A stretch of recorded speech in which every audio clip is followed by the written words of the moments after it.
Bonjour à tous, bienvenue sur SVM6 donc pour ce tutoriel numéro 8, toujours dans le cadre de la modélisation des assemblages comme ceci.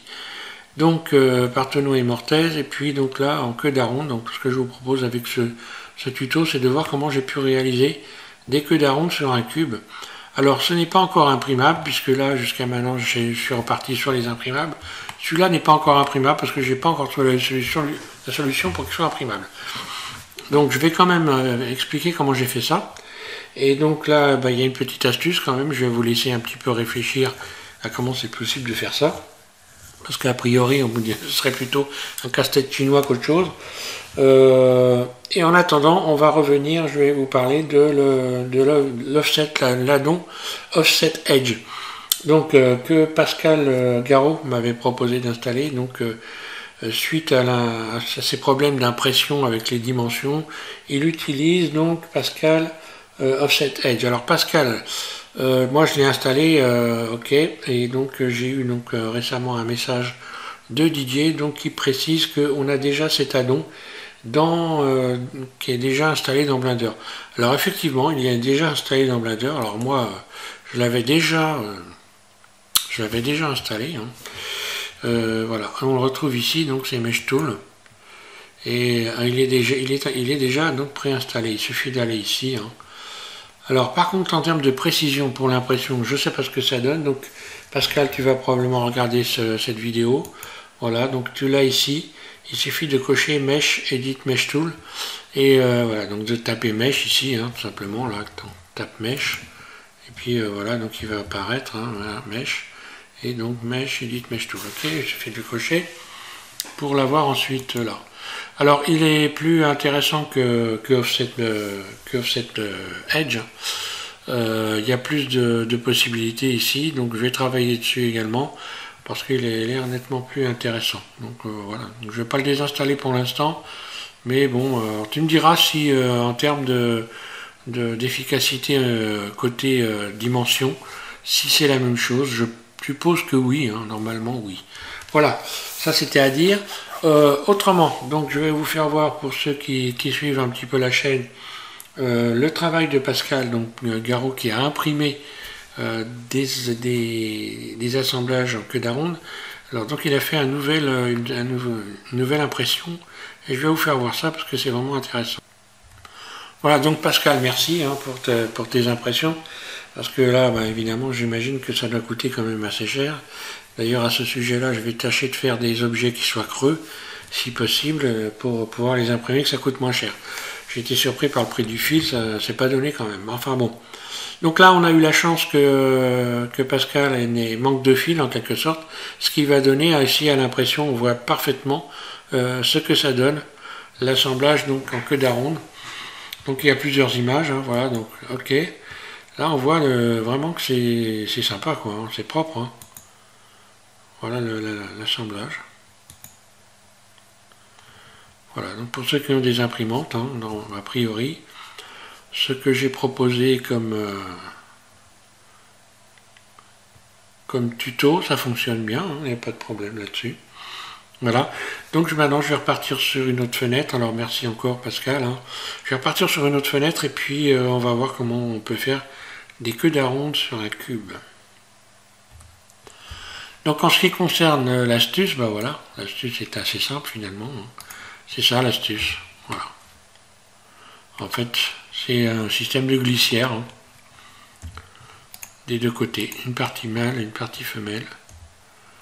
Voilà.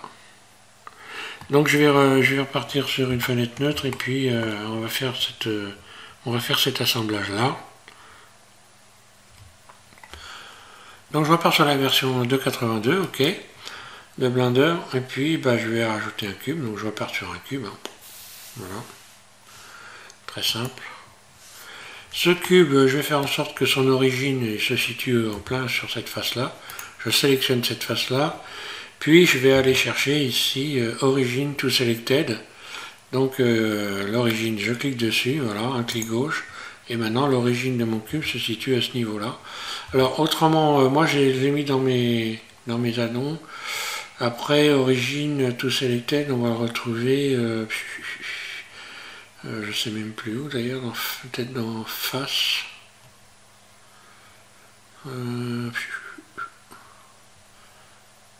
Origin to selected. C'est quelque part par là, mais où? Dans Mesh peut-être.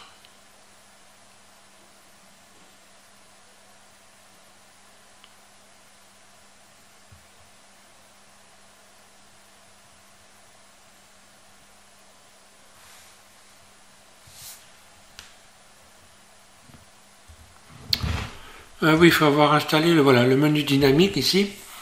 Voilà. Et on doit retrouver ça dans... voilà. Snap to, ici, voilà. Origin to selected. Ici, voilà, un clic gauche qui va permettre de créer l'origine d'un objet directement, sans se casser la tête. Hein. Voilà. Maintenant, l'origine de mon objet se situe ici. Je n'ai plus qu'à faire en sorte que mon cube soit au même niveau que l'origine de la scène. Je vais faire Shift S, sélection vers curseur. Voilà. Donc comme ça, mon cube il se met pile poil au niveau du quadrillage de la scène. Voilà. Alors, je vais rajouter un autre cube. Alors, mon cube fait 2 mètres. Alors, je vais quand même peut-être un petit peu changer les dimensions.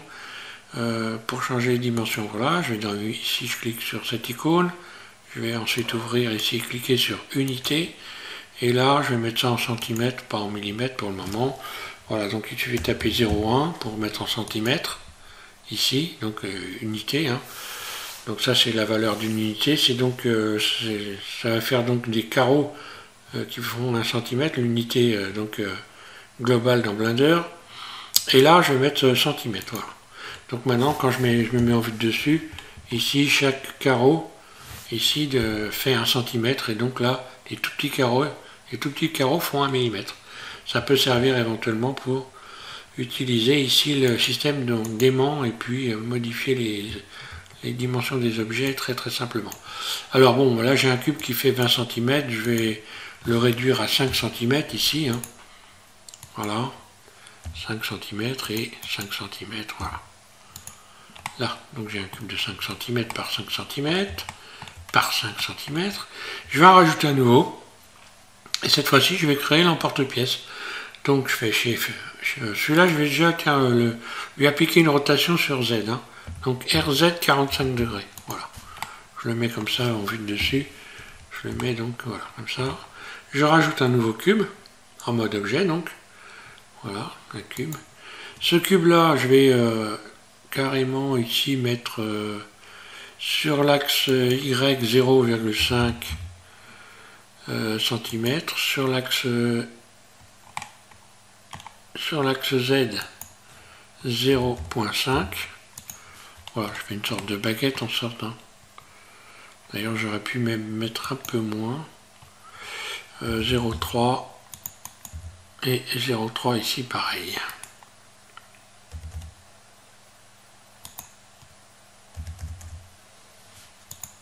Là. En ce qui concerne les 20 cm, là, je laisse ça. Alors ensuite, bah, évidemment, maintenant, l'origine ici, bah, c'est la même. Donc, j'ai plus qu'à faire Shift S, sélection vers curseur. Alors, le curseur, il est où, lui? Curseur 3D. Shift S, curseur vers origine, donc c'est bon. Et donc là, Shift S, normalement, sélection vers curseur. Hein. Bon, c'est pas grave, je sélectionne cette face-là.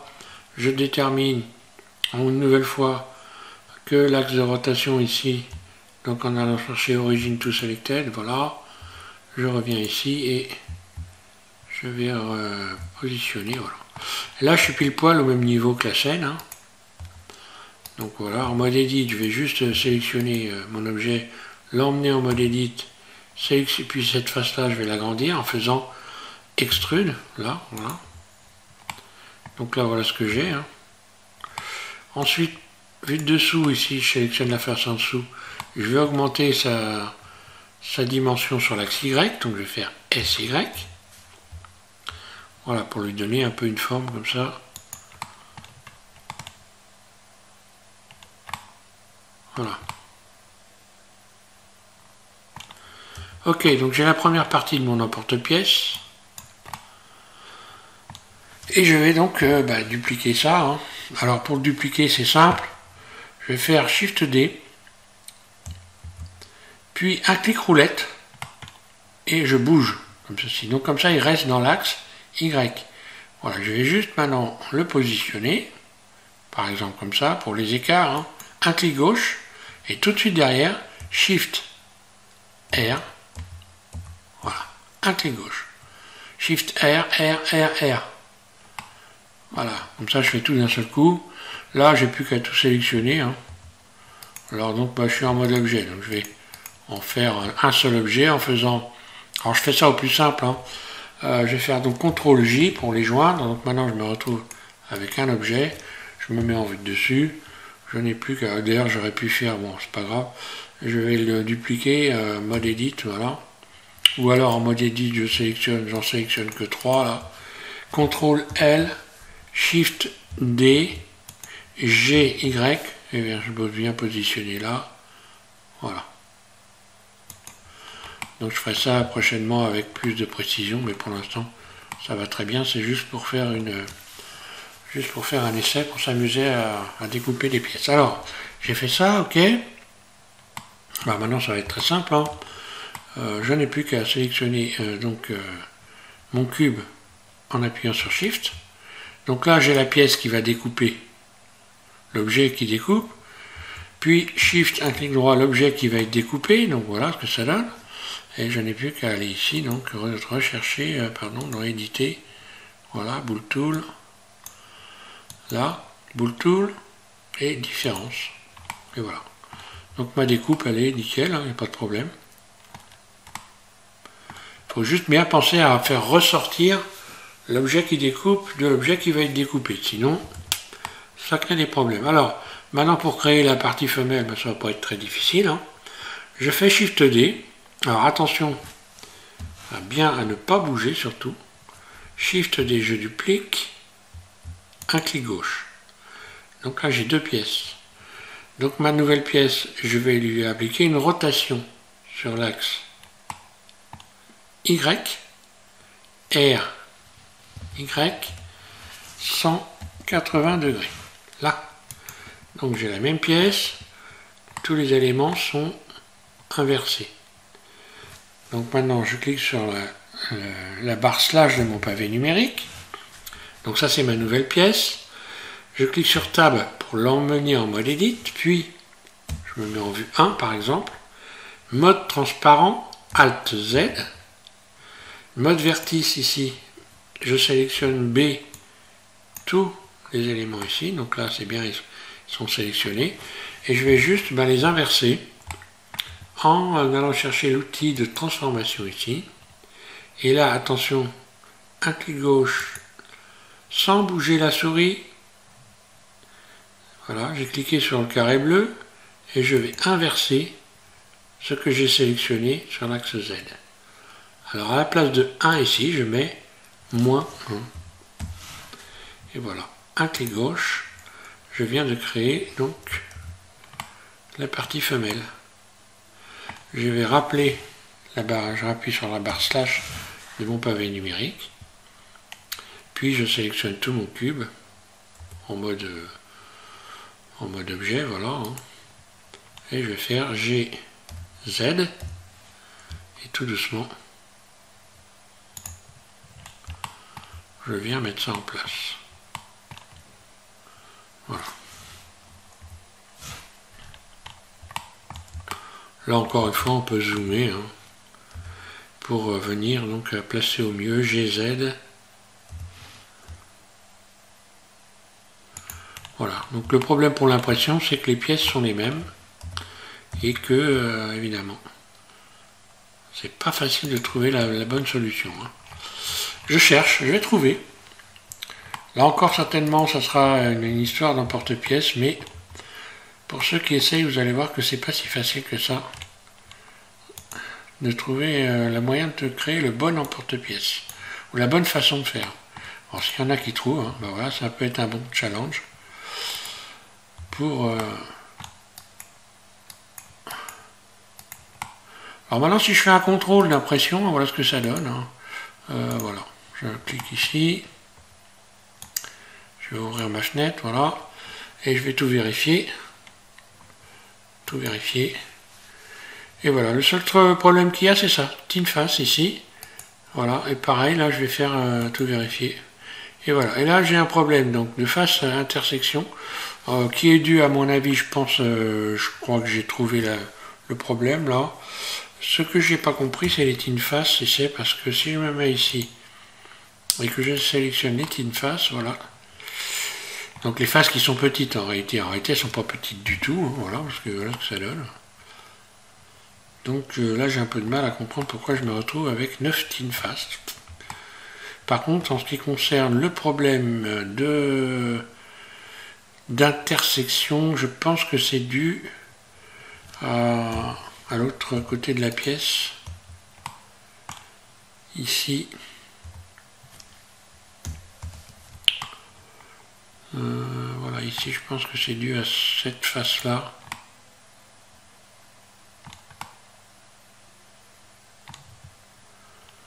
Je me demande s'il ne faut pas refaire le maillage ici, enfin bon. Enfin, je vais trouver la solution, de toute façon je referai le tuto, donc peut-être Pascal tu l'imprimeras. Encore une fois, je vais faire en sorte que le cube soit creusé, hein, pour éviter de bouffer du fil pour rien du tout. Mais bon, ça peut être amusant à réaliser comme assemblage. Hein. Voilà. Donc pour les prochains tutos, je vais donc réaliser une nouvelle fois ce truc, mais pour imprimer, si je trouve la solution. Et puis donc après, on passe à la modélisation de la chaise. J'ai déjà commencé à modéliser une chaise avec des assemblages. Et donc je vous ferai part de mon travail et donc la manière de réaliser cette chaise dans les prochains tutos. Voilà, donc ça reste à l'ordre du jour, il n'y a pas de problème. Voilà, merci à tous de suivre M6 et donc j'ai envie de dire à vous de jouer. Hein. Voilà.